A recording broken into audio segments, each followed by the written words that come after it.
Hey, what's going on, guys? It's your man 2.0. Welcome to another episode of 2.0. Now, this is probably one of the most highly anticipated interview that I'm getting ready to drop. So I just want to thank you for tuning in, and I appreciate you stopping by to check it out. And don't forget, let's do me a favor right now. Go ahead and hit the subscribe button if you have not had the opportunity to subscribe to our channel and be part of the 2.0 family.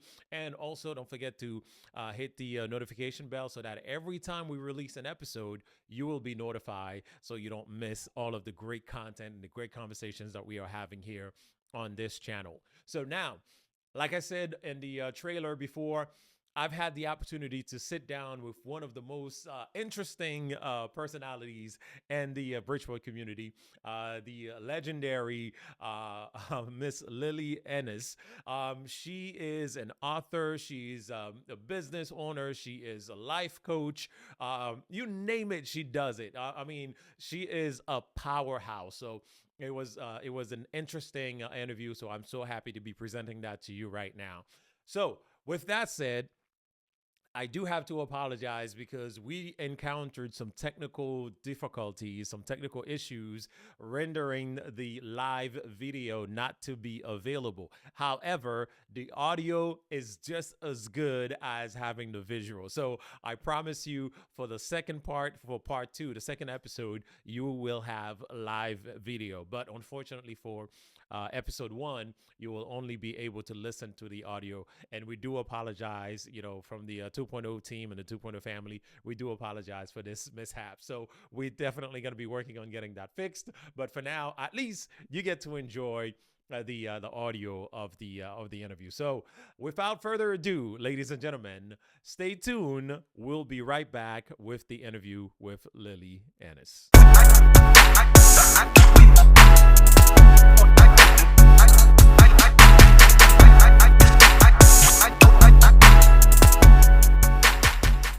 So, today is a very special day for me because I get to have a conversation with, I want to say, like a pillar of the Bridgeport community. So she is someone who's very wonderful, who's very special. So I don't want to butcher her bio. So I'll introduce her and let her talk about herself and introduce herself to you. So, ladies and gentlemen, without further ado, it's a pleasure to introduce the wonderful, the beautiful Lily Ennis. What's up, dear? How are you?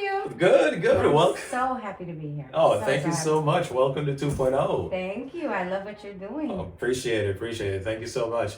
As I was saying, I launched this podcast back in January. I've had like I think 17 or 18 episodes already, and you, my friend, are the first female host, guest I've had on this show. I'm So, so happy. so this is a very, very special moment for me. So I appreciate it. I'm happy to have you on the That show. made my day. Thank you. I love you. I love being the first female stuff. Hey, absolutely, absolutely. So yeah, as I was saying during the introduction, I know you do so much, so I didn't want to, butcher anything or leave anything out. So I thought it would be fitting if you talk about yourself a little bit and all the stuff that you do, like especially with the women stuff and your own business and so on and so forth. So why don't you tell us a little bit about Okay, you? so I'll make it short. Long story short, Lily Ennis. Mm-hmm. I coined myself as the Harriet Tubman of female entrepreneurship. Okay. And so I'm very big on coaching and mentoring people as a whole, but my specialty is with women. Mm-hmm. And through that journey of just building a brand and building a community, Mm-hmm. I have implemented being a serial entrepreneur in the midst of all of that. So that's it. Nice. Just someone who loves their community, loves God, and loves people. That's awesome. That's awesome. I mean, don't short yourself. I think you have a book as well, right? I do. Or I okay. have a book called The 10 Glam Commandments. It's available on Amazon. All You can right. purchase. Mhm. And it did very well. It did very good numbers. Went on a book tour. Okay. Did that in the midst of the pandemic. So a lot happened in the pandemic, but yes, I was able to do that. Awesome. That's amazing, man. That's what I'm saying, man. You're like a powerhouse right now on 2.0. So it's amazing. I'm so happy to have you. Thank you. So one of the reasons I had reached out to you, as I said, when I started the podcast, I started talking about the impact of divorce on men, right? So some of the audience may be surprised and say, "Hey, you have a woman, you have a female on the podcast. What's going on?" But with all the the conversations I've had with guys who are divorcees, I always wanted to be able to have a conversation with someone who grew up in a house where their parents went through a divorce and wanted to tap into their mind and see exactly what that was like, dealing or going through that situation or going through that process. And I think I came across a post that you put on Facebook. I was like, oh, okay. So, and then I saw the post, I reached out to you, and then here you are. So, Do you want me to read the post? yes. I can pull it up. I'll read the post. Yeah, that's true. You can read it. I was having a very emotional day that day. Yeah. And I believe part of my brand is my authenticity and my vulnerability. That's awesome. And so if we don't talk about things, we can't grow and heal from them. Absolutely. And so that day I was just like, and I felt like the little girl Lily all over again. And man, yeah. That's why the post actually caught my attention, because in the long run, these are the things that we don't think about when it comes to divorcing or splitting, breaking up the family, right? Because maybe we didn't realize it at the moment when we were going through the divorce, but over time it has long lasting impact. It really does. And someone actually on the post said something powerful. I'm going to read the post and then I'm going to read what the person commented that shared it. I said, I truly hate being a child of divorced parents. My daddy just called me with so much excitement in his voice and said, hey, princess, I just bought so much food and I've got your favorite steak to cook for you on Sunday for Mother's Day. Can't wait for you to come over. And I said, I'm so sorry, Daddy, but I'll be with my mom on Mother's Day. She's actually coming up to Connecticut. Both my parents are in New York. Okay. And I could just hear him sound so deflated. Yeah. Like you could tell he's trying to just, make it okay. Right, because I obviously made my decision that I'm going to spend the day with my mom. But I can hear the sadness in his voice. Right. And he said, oh, okay. And my heart literally just sank. And I felt so torn in that moment. In my mind, I'm instantly trying to juggle both parents because my parents do have, fortunately, an amicable relationship. Good. But there is distance. I live in Connecticut. My dad lives in another state. Sometimes the commuting back and forth, trying to, accommodate both parents is too much. And it's an unfair strain on the child. Correct. But by the same token, how can I not spend Mother's Day with my mother and my abuelita? So my grandmother is approaching 80. And I'm super, super close to my grandparents. Like they moved to Connecticut from New York because of me. So I take them to all their doctor's appointments, grocery shopping. So as they continue to age, I've been very intentional about spending so much time with them. So every Sunday after church, I go see both of my grandparents. Nice. So it's like on Mother's Day, I also want to be with my grandma. Got it. So I posted, it sucks so much. Even in the most healthiest situations, I've always felt torn around the holidays between my parents. Now, one of the ladies that shared my post, she said something powerful. Her name is Joanna Lynn Davids.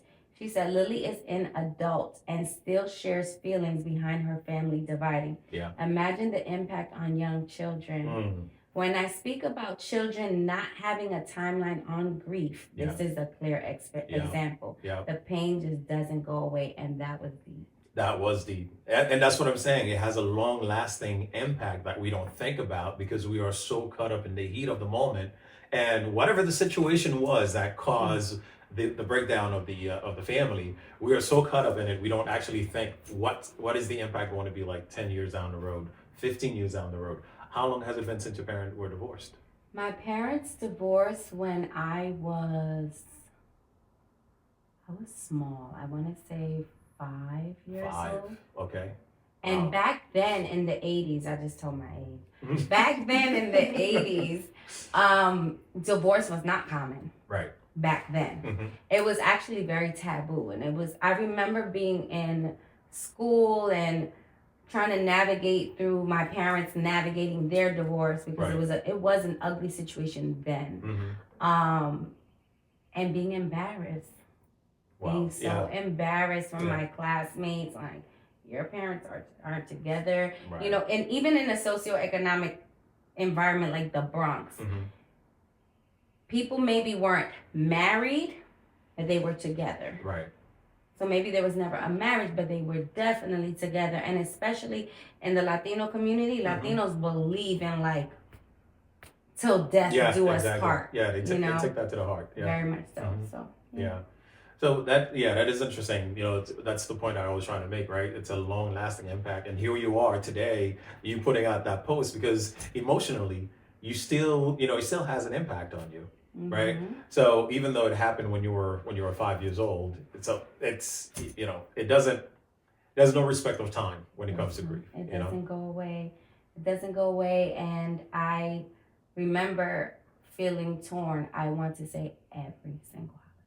It does not matter. Yeah. I'm fortunate that both my parents love me and want to spend time for me. And they have come together throughout important parts of my life. But on holidays, it's hard, because my dad also flies back home to El Salvador for the holidays, because his mom was over there. And I remember being a young girl and him saying, I want you to come with me. And me feeling like I could never leave my mom. Yeah. I feel like you're betraying your mother, right? On Christmas. Like, I just can't do that. And then, always feeling like, okay, well, I'll spend this holiday because I have brothers from my dad's side. But even if I spend Christmas with my mom and I see my dad the day after, now I'm missing all the aunts, uncles, and cousins on that side. Right. And so every single holiday, even as an adult, if we don't come together, it just sucks. Yeah, definitely. And, again, like we said, it's an unfair situation to be in, right? Because as a kid, you feel like you unfortunately have to choose, right? You unfortunately have to choose either, well, am I going to go with my dad for Christmas, and how's my mother going to feel about this? Or how's my mother's side of the family going to feel about it? Or am I going to stay with my mom then? What about my dad? So I'm constantly rejecting my dad whenever he offers to go, to take me to El Salvador. Exactly. It's juggling. It's juggling, because even in the space where maybe both parents are in close proximity, there's still I have to leave. Right. So even if you have great situations, okay, you can be with both of them. It's like, okay, you're going to see this person in the morning and then this person in the afternoon, or you're seeing both in the evening. But for example, maybe like a fun holiday like Thanksgiving. Let's say you guys are at the table and you and your one side of the family are playing bingo, or I don't know, something to that extent. And it's just like, hold on, guys, I gotta be right back. Right. Yeah. Sucks. Yeah. It does suck. Now, 5 years old, what do you remember around that time? Oh, child. So, funny story in respect to both of my parents. And I'm gonna circle back into a very healing moment that I had with my dad just last year, January. I blamed my dad a lot of times for, I had this season of anger as a teenager. And I had it more so on my dad because I felt abandoned by him somewhat. But my dad was very much present. And I know that my dad loved me, but I still had this sense of abandonment. However, I will say that I did not like domestic violence, but I did see it in my household. And what's funny is it wasn't from my dad. Oh, wow. My mom is a terror. And let me tell you something. She will walk up to you and she'll tell you, hi, my name is Big Lil. My mom is like 4'10". Okay. But that lady don't play. That lady does not play. And so I would see her be angered. And I'll never forget, I have this memory in my mind. And I'm not affected by it, but it did leave a lasting imprint. I remember them arguing one time, and my mom, literally, we had remember the old telephones that you actually pick up with the wire? Yeah. My mom threw that and it shattered into pieces. She was very strong. And I remember him trying to calm my mom down. And my mom was very stressed at the moment because she was working full time and also going to school full time and being a mom full time. Right. So there was a lot of times that my dad was the one that was making me breakfast and doing my hair. Right. And I was such a daddy's girl. Right. And she was so angry that she threw the textbook as she was studying one time, and he kind of ducked. Yeah. As he ducked, the closet doors were wooden. Okay. Okay. And I saw a crack. Wow. And I said, "Oh my God." Wow. And I remember being scared. I wasn't scared of my parents. I just didn't like that situation. And then even after the divorce, there was still the effects and the residue of domestic violence, to the point where my mom was so upset and scared one time because my dad took me out. And back then there weren't cell phones and stuff like that. Yeah. And I want to say he was late. Returning. And yeah, he was late returning me. And I remember having anxiety in the car, going, oh my God. Wow. Because I know that my mom, she's very militant. Right. She runs on time. Yep. But she also needed to do that as a single mom. Right. She needed to have all her ducks in a row. And, you know, she's someone who was very ambitious and was accomplishing a lot at the time. And so my dad goes to drop me off, and no lie, my mom comes down running into the hallway of the tenement building with a knife. Oh, wow. No way. Don't play with her, baby. Wow. And you can see my dad like, chill out. Oh, and then I'm in a corner balled up. Wow. Yeah. And so, oh my God, I don't think I've ever shared this. Wow. And I was just like, oh my goodness, like I just hope that they can get it together. Yeah. And what's crazy is that even now they're very close. They're very good friends. Yeah. Like, you could tell they needed to rediscover their friendship, because that's how they were, and they were a great couple. I started to give both my parents extreme grace last year as I started to grow into my next level of Christ. And I had to remember that at the time that my parents got married, they were 18. No way. Okay. So when this whole divorce and everything happened, let's just say 4 or 5 years old, now they're 21, 22. Right. That's the age of my oldest son.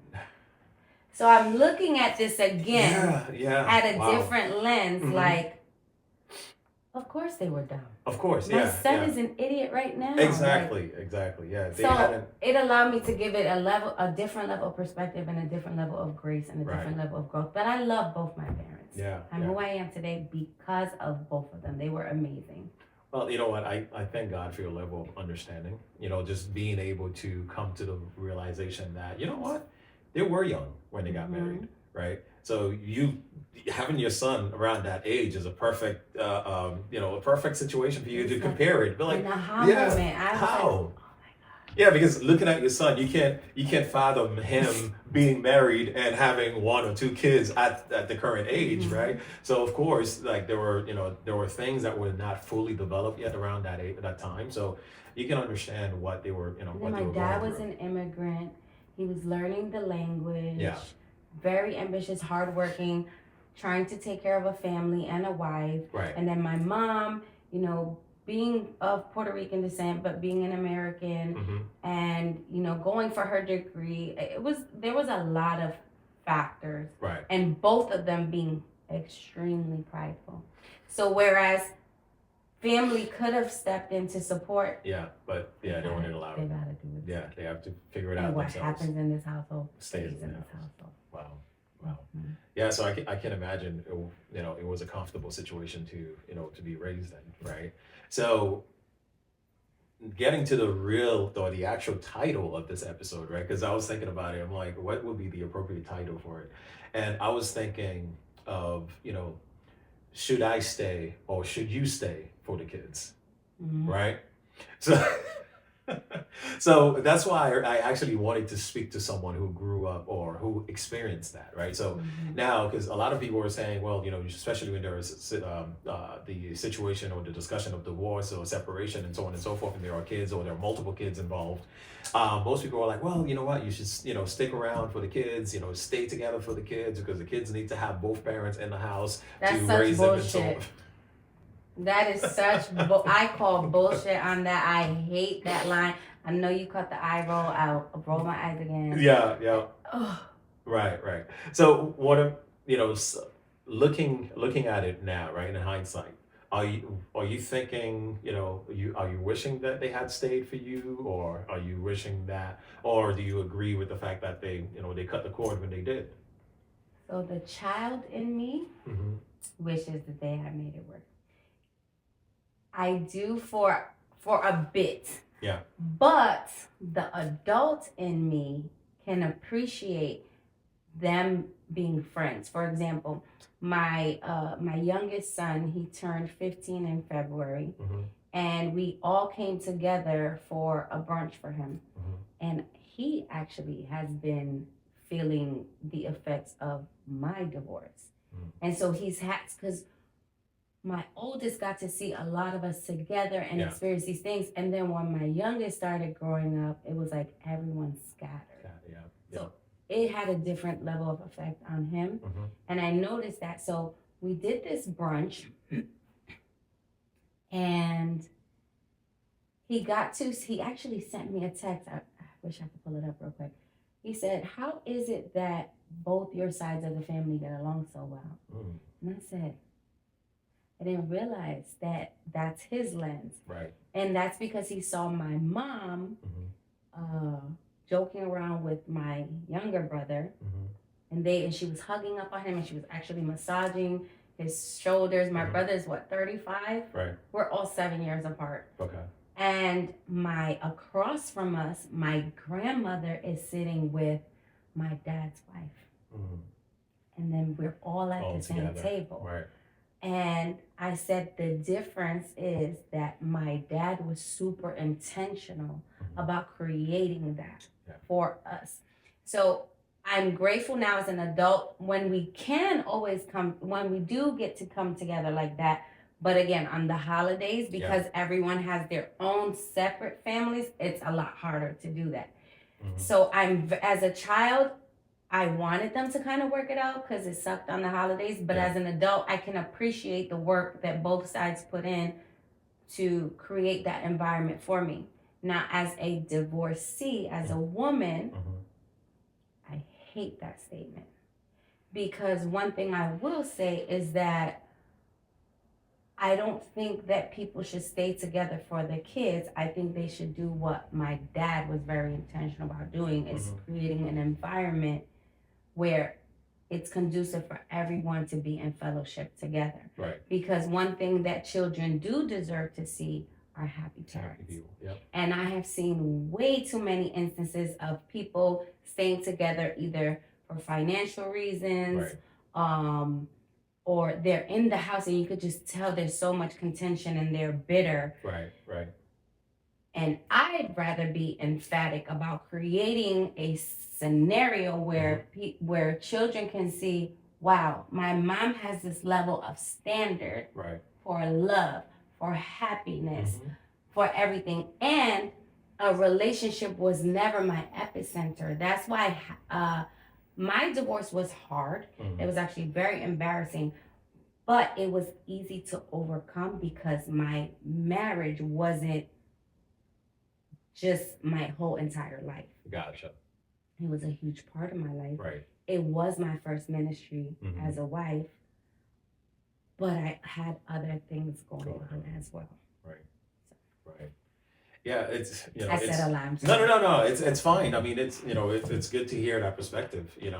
And as you said, now that you are an adult, you can you're looking at it through a different lens, right? Whereas when you were a kid, as you said, you were daddy's girl, right? Daddy's girl for the last 5-6 years, and now all of a sudden, daddy's no longer in the house 24/7.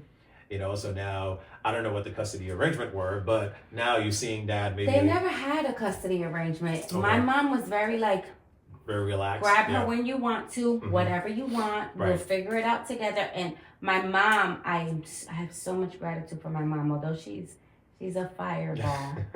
My mom never spoke to me badly about my dad. That's awesome. She never said a thing. Yeah. She let me see things for myself. She let me process those emotions. Even when I was angry, she would check me and say, don't talk like that about your dad. Right. And when I would have trips or parties at school, high school, they had the school dances. Yeah. She would say, ask your father for permission to, and she would make me call him my dad. And I remember one time being, why do I have to ask him? He's not even here. And she said, because that's your father. That's your father. So I'm happy that she held him here. Yeah. And he did fall in my eyes for several reasons, but she still held him up to here. And so I'm grateful to her for that she wasn't the bitter mom. Right. And I did get to see both my parents happy. I saw my dad remarry and have 2 children. And then I also saw my mom accomplish all her goals and do the things that she wanted to do. The only difference was because my dad had to work so hard. Right. And then because he had other children, I was very jealous. Well, why are you with them and not with me? Yeah. And I'm a daddy's girl, so I don't want to share you. And I'm not used to sharing you because I've been an only child. And now, what you mean I have to love these other people? No, I don't want to. And I get to be the apple of my mom's eye every single day, and I don't have to share her. Right. And so factoring all of that is a lot. Did that impact the relationship with you and your dad? 100%. I was very angry with him for a long time. Yeah. So when do you think you finally came around? I think I've been so in love with my dad since forever. I just love him. I'm a daddy's girl. Yeah. I love the fact that he calls me princess. I think the biggest misconception I had was that my dad didn't coddle me the way he did my brothers. Okay. So I felt like, well, hello, do you love me? And we had 2 in his mind, he's like, of course I love you. Yeah. But there were moments where if I take a look at my siblings, I'm the strong sibling. So recently, him and I actually had this conversation. I was like, well, you don't even check on me. And when I had a divorce, you didn't even say oh, let me give you groceries or are you okay? He didn't do that extra daddy stuff that I wanted him to do that I see other women's dads do. Right. And he looked at me like, why would I have to? And I had a conversation with my brother, and my brother said, yeah, because we were always compared to you. And I said, what? He said, yes, because you're the one you're that the princess. I'm the princess. I'm the one that played sports. My brothers didn't really play sports. Gotcha. And I was great at sports. But I was great at sports because my dad taught me at a very young age. Right. He always took me to the park. So when my mom was studying, he would get me out the house. Yep. I was riding bikes. I was learning to box. I was playing basketball with him. I was doing all these things. Yeah. And I was competitive. He taught me to have that competitive nature. And then he also taught me to be fearless. So I had that drive. I had that intimate time with just him. Yeah. And then when my brothers came into the picture, he had to work harder because there was more mouths to feed. Exactly. Yeah. And so he was always working. But my dad always had so much love in him. And so my brother shared with me very much recently, it's because he didn't have to worry about you. Right. And I said, because he did a hell of a job. He said he's seen me pivot through everything. He's seen me, for example, for those of you who don't know, I have a trucking business. I started it in the pandemic because of the divorce. He's seen me navigate through so many things, and always I had it. Yeah. And that I learned recently with a conversation with him. He said, you were like this since you were a little girl. When you learn how to swim, it's because at 2 years old, you just jumped in the pool without. I was daring and bold like that. So it's funny to see that I had this personality. Well, that's one of the reasons why he didn't have to worry about you, because he knows that you have a strong personality, you were a go-getter, he knows you're gonna survive, right? Yeah. And he can comfortably, not necessarily close his eyes on you, but he knows he doesn't have to he doesn't have to micromanage you. He doesn't have to check on you every day because he knows you got this. But I don't like that. And the other thing too is like, you were the oldest kid, right? From him and your mother. Mm-hmm. So as an older child myself, we go through the same thing, right? Mm-hmm. So our parents are, they are much stricter with the older kid than they are with the others. So of course he'll cuddle the others because sometimes you're looking at their parenting style and then how they parent you. You're like, what happened to you guys? We're the experiment kids, and then after us, then it's like, oh, you guys could kill yourselves if you want to. Like everything's fine after that. Yeah, and that's why I'm thinking like the relationship you had with your dad. You were such a daddy's girl, so now it's like the rug just got pulled under you, right? Mm-hmm. So your dad is no longer in the house. Now it's like you're seeing him occasionally, right? So was there a point you felt like you had to go to counseling for I'm in therapy right now. Oh, are you? Absolutely, I am in therapy right now, and it's like a never-ending cycle because it's like the onion, and you're just peeling off layers, and every time I peel off a layer and have this aha moment, it's like the next thing and the next thing and the next thing, and so yeah. Yeah, it's interesting you're saying that. You're still in therapy right now. I mean, I know there may be other reasons that, and yeah, but people find therapy so taboo. Right. Yeah. But it's like again, it's all the long lasting impact that we're talking about, right? Because at times you don't think about it, for what it's going to do 10, 20, 15 years later. But now, unfortunately, you were married and you did end up getting a divorce. Do you feel like the relationship at home kind of like impacted how you pursue or how you perceived romantic relationships? I feel that my parents' divorce is a reason why I gave my ex-husband so much grace. If it was just regularly, like everything in me was like trying to leave for a while. And I think that because I had this paradigm of good Christian woman till death do us part, and because I saw my mom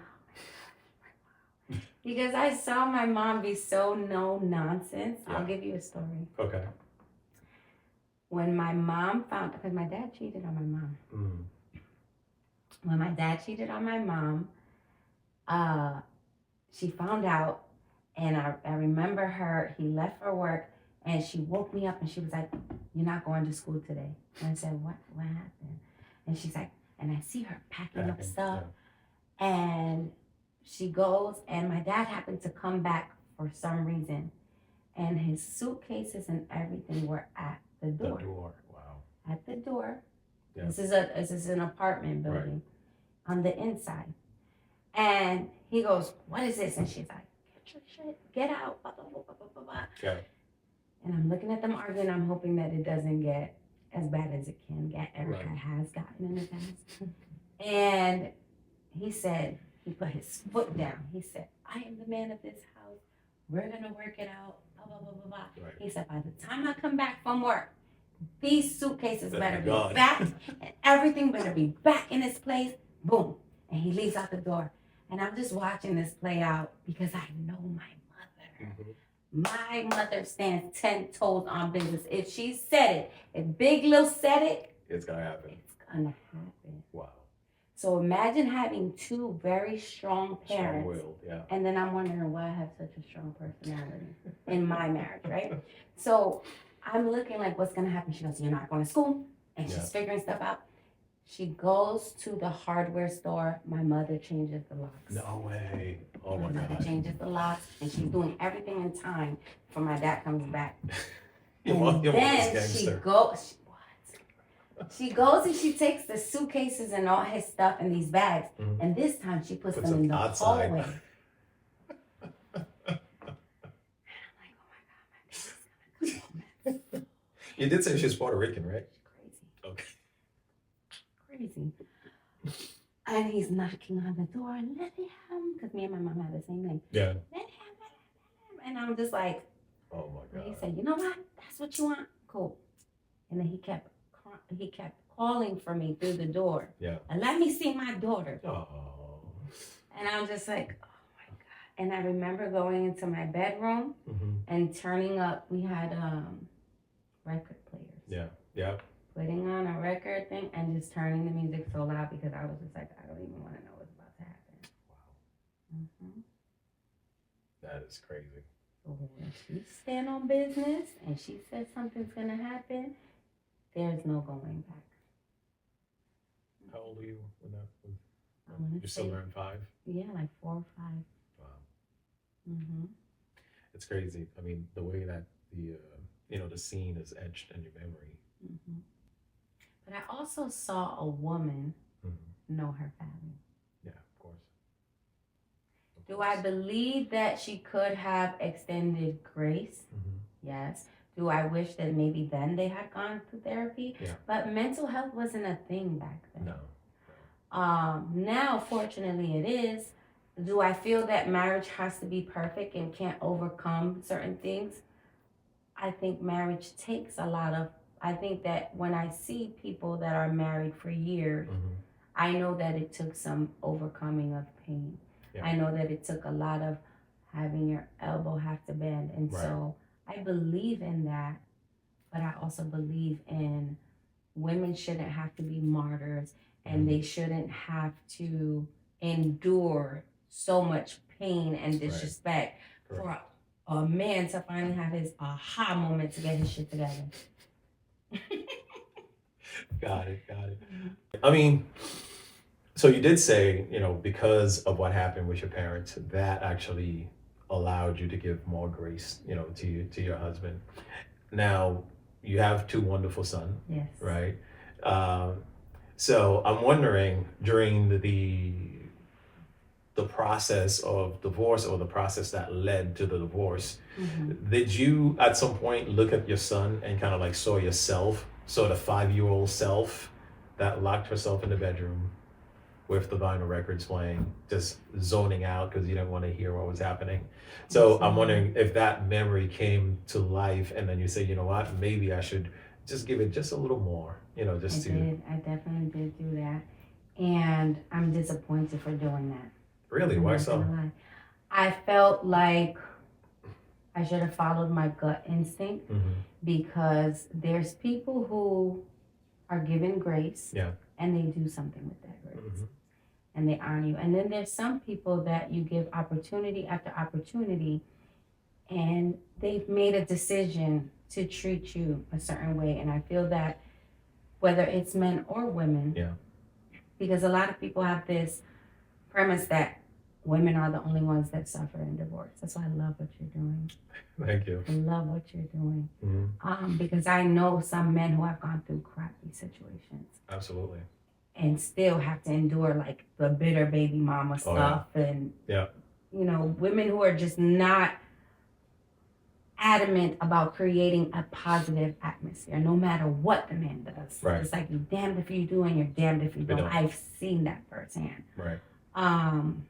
As a life coach, not to plug. And so, how should I say this? I've seen him be given so much grace and so much effort. And in my mind, I said, well, you know what? I want to cross every T and dot every I's because this is the man that I made a vow. I believe that marriage is so beautiful. I believe that God gave us marriage to reflect his covenant. Correct. And I knew my role as that, but that's also why it's so important to really be equally yoked with someone who has the same values and principles. So I'm looking at from a lens of Christianity, what my role is. We are one. Right. My ministry to my marriage comes first, even before my children. Correct. So when you really look at things from a God lens, you treat it differently. Yeah. But you can't treat it differently with someone who just doesn't share the same values and principles as you. Correct. So my ex-husband had 2 children outside of the marriage. Oh, wow. And I said, you know what? You play stupid games, you get stupid prizes. Right. I'm out of here. you know. So I never bashed him online. That's the father of my children. Of course. And what's crazy is my youngest looks so much like his dad. And so I spent a good portion of me, like when I was going through my healing process of like trying to overcome the divorce because it was painful. And, of course. You know, myself and my ex-husband are very public figures. So imagine watching this all play out online, and I'm staying mum because I'm not going to disrespect him. Yeah. And I'm facing headlines on tabloids. Wow. I'm like, why am I having P. Diddy and J-Lo problems without P. Diddy and J-Lo money? Well, guys, I think this is a good place to take a break. So don't forget, we're going to have episode 2 ready to drop next Wednesday. And as I said before, this one, we will have videos for you.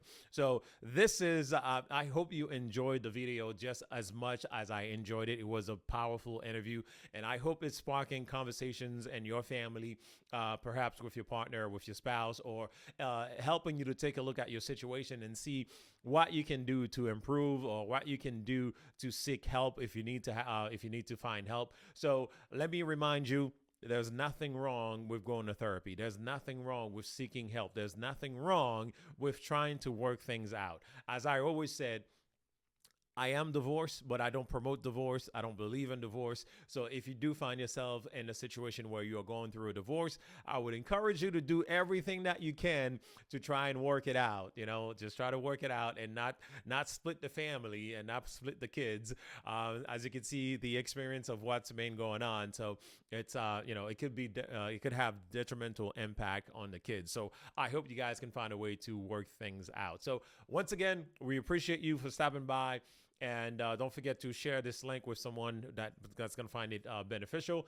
And tune in next week for part 2 of this great episode, or this great conversation with the one and only Lily Ennis. So remember, live every day as if it is your last day, because one day it will be.